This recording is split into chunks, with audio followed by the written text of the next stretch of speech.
Boris Johnson schmoozed the puffed-up windbags like a pro. Henry Deeds watches the Prime Minister suffering no more than a light poaching in the Commons despite Partygate, Ukraine and the cost of living crisis.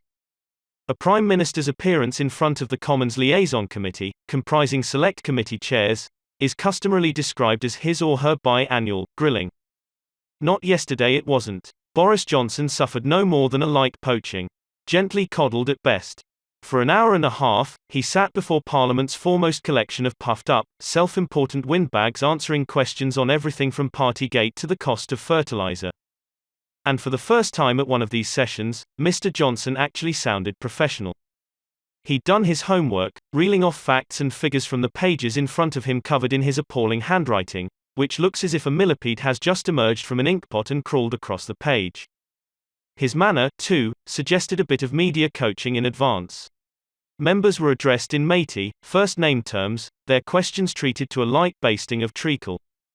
"You're so right," Boris would respond gushingly, or, "You're raising a very reasonable point." Last person I recall laying on the schmooze quite so thick was disgraced Barclays ex-boss Bob Diamond in front of the Treasury Committee in 2012. Turned out Peter Mandelson had proffered some informal advice beforehand, surprise, surprise. It also helped Boris that there was no attack dog perched around the committee's horseshoe-shaped table. Yvette Cooper, Lab, Normanton, Pontefract and Castleford used to go at him pretty strong but has since been called up to Sir Keir Starmer's shadow cabinet. Meanwhile, the Prime Minister's other bête noire, Chris Bryant, Lab, Rhondda, was relegated to the subs bench for the day. He won't have liked that. Pete Wishart, SNP, Perth and North Perthshire, asked the Prime Minister what would happen if he was slapped with a fine over those Downing Street parties. "You'd be toast, wouldn't ya?